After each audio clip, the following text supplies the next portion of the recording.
Une fillette de seulement 10 ans est tombée enceinte et a été abandonnée seule dans la forêt par ses parents. Mais 3 jours plus tard, elle est revenue avec un sombre secret qui allait tout changer à jamais.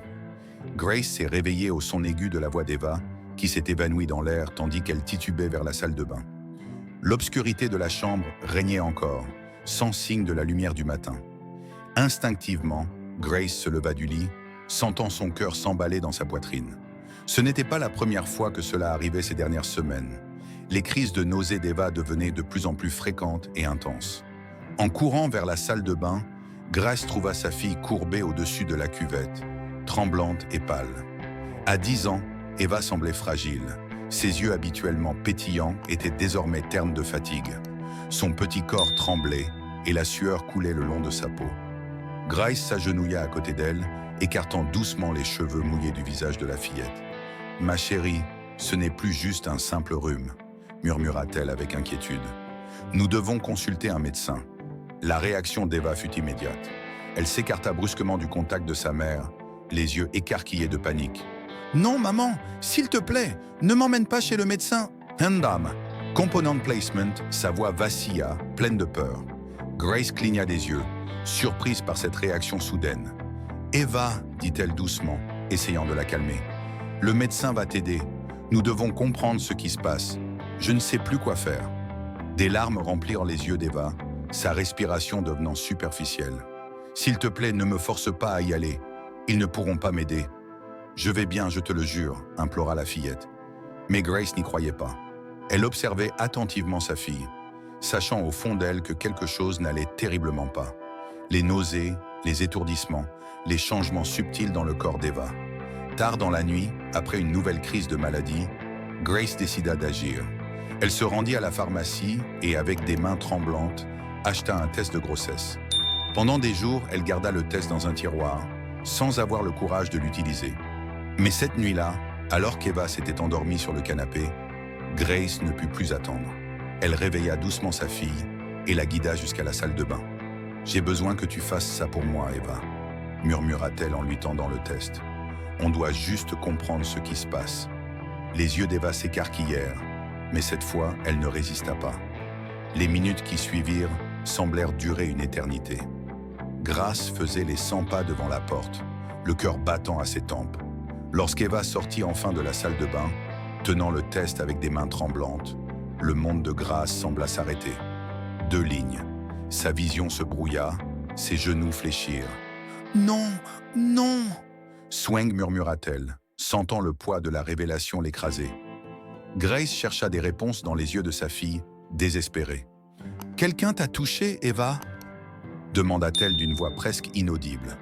Eva secoua vigoureusement la tête, les larmes coulant sur son visage. « Non, maman, personne ne m'a touché, je te le jure !» Grace ne savait plus quoi penser. La confusion et la peur envahissaient son esprit.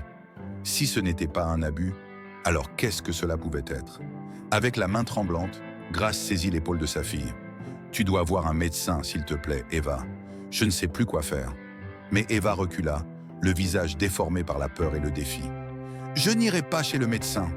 Peu importe ce que dit ce test, je n'irai pas. » Sa voix était remplie d'une rage que Grace n'avait jamais entendue auparavant.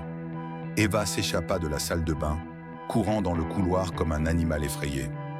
Grace la suivit, mais lorsqu'elle la rattrapa enfin, elle trouva Eva cachée sous la table de la salle à manger, recroquevillée en boule. Grace s'accroupit à côté d'elle, la voix brisée par l'émotion. « S'il te plaît, Eva, j'ai peur. Je ne sais pas comment t'aider si tu ne me laisses pas faire. » La voix d'Eva était presque inaudible sous la table. « Les hôpitaux, les médecins, ils sont froids. Ils te font te sentir encore plus mal. Je ne peux pas y aller, maman. S'il te plaît, ne m'y force pas. » Grace s'effondra au sol, épuisée et désemparée. Comment en était-elle arrivée là? Sa fille, autrefois pleine de vie, était désormais consumée par la peur et le désespoir.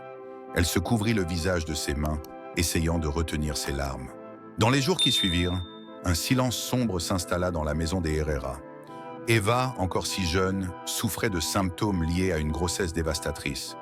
Des douleurs intenses, des vomissements constants, des vertiges qui la faisaient trembler comme une feuille au vent. Son petit corps luttait contre quelque chose d'incompréhensible, tandis que Grace, impuissante, restait spectatrice. Grace passa les jours suivants dans un état de trouble et d'angoisse, scrutant chaque mouvement d'Eva. Le comportement de la fillette devenait de plus en plus étrange. Le silence qui régnait autrefois dans la maison était désormais brisé par des murmures venant de la chambre d'Eva, même lorsqu'elle était seule. Grace commença à remarquer quelque chose de particulier. Les plantes proches de la chambre de sa fille se fanaient inexplicablement, comme si quelque chose drainait leur énergie. Une nuit, des bruits de pas résonnèrent dans toute la maison. Grace se redressa d'un bond et courut jusqu'à la chambre d'Eva, seulement pour la trouver debout devant le miroir, murmurant des paroles incompréhensibles. Ses yeux, autrefois vifs et pleins de peur, étaient désormais vides, comme si Eva n'était plus vraiment là. « Eva !» Swing, murmura Grace, la voix tremblante. Mais la fillette ne répondit pas. Soudain, elle se retourna lentement, les yeux fixés sur sa mère, un sourire troublant étirant ses lèvres. « Je ne suis plus Eva, maman, » dit-elle, sa voix mêlant innocence et obscurité. Elle est restée dans la forêt. Un frisson parcourut Grace. Elle savait que quelque chose de terrible s'était passé dans cette forêt, quelque chose qui contrôlait maintenant sa fille. L'air dans la pièce devint plus lourd, chargé d'une présence que Grace ne parvenait pas à saisir. « Que veux-tu dire ?» Swing demanda-t-elle, essayant de garder son calme. La fillette éclata de rire, mais ce n'était pas un rire joyeux. C'était le son de quelque chose d'ancien, de quelque chose qui n'appartenait pas à ce monde. Quand ils m'ont laissé derrière, quelque chose m'a trouvé, quelque chose m'a choisi. Et maintenant, je suis revenu pour terminer ce qui a commencé. Le cœur de Grace battait à tout rompre, les pièces du puzzle commençaient enfin à s'emboîter. Eva avait ramené quelque chose avec elle, quelque chose de maléfique. « Qu'as-tu ramené, Eva ? Que s'est-il passé dans la forêt ?» La réponse vint dans un chuchotement glacial et impitoyable. « Ce n'est pas la grossesse que tu imaginais, maman. » Quelque chose de bien pire grandit en moi. Désespérée, Grace saisit les épaules de sa fille, tentant de la ramener à la réalité. « Eva, tu dois te battre contre ça. Je vais t'aider. On va s'en sortir ensemble. » Mais Eva, ou ce qui habitait son corps, ne semblait pas se soucier de ses paroles. Le sourire resta figé et d'une force inhumaine, la fillette repoussa violemment Grace, la projetant contre le mur. Grace luttait contre la douleur, son esprit tourbillonnant dans une spirale d'horreur et d'incrédulité. Elle avait besoin d'aide, mais la voix d'Eva coupa court à tout espoir. « Personne ne peut plus m'arrêter maintenant. Ce n'est plus moi qui compte, c'est ce qui arrive. » Grace, les larmes aux yeux, comprit alors l'effroyable destin qui les attendait. « Qu'est-ce qui va se passer, Eva ?» La fillette fit un pas en avant, ses mains caressant doucement son ventre arrondi. « Le monde n'est pas prêt pour ce qui va naître. Mais c'est tout proche, maman. Très proche. » À ce moment-là, les lumières de la maison vacillèrent et l'air devint étouffant. Soudain, la pièce sembla se resserrer autour d'elle, comme si l'espace lui-même se distordait sous l'effet d'une puissance colossale. Et puis, le son. Un grondement sourd, profond et ancien, résonna dans toute la maison, faisant trembler les murs et glaçant le sang de Grace. Eva jeta un dernier regard à sa mère, un éclat sombre brillant dans ses yeux. « C'est l'heure », murmura-t-elle. Dans un acte désespéré, Grace se précipita vers sa fille, tentant de la retenir, mais il était déjà trop tard. Le ventre d'Eva se contracta violemment, et l'obscurité qui les entourait s'intensifia. Quelque chose d'indescriptible, quelque chose qui n'aurait jamais dû exister, était sur le point d'être révélé au monde.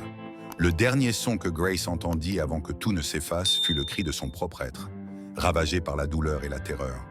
Quand le silence retomba enfin, il ne restait plus rien de la maison des Herrera, à part des ruines et une présence maléfique qui résonnait dans les forêts environnantes. Si vous avez aimé cette vidéo et que vous voulez voir plus de contenu comme celui-ci, n'oubliez pas de liker et de vous abonner à la chaîne. Dites-nous en commentaire ce que vous avez pensé de la fin de l'histoire. Quelle partie vous a le plus surpris? Nous voulons connaître votre avis.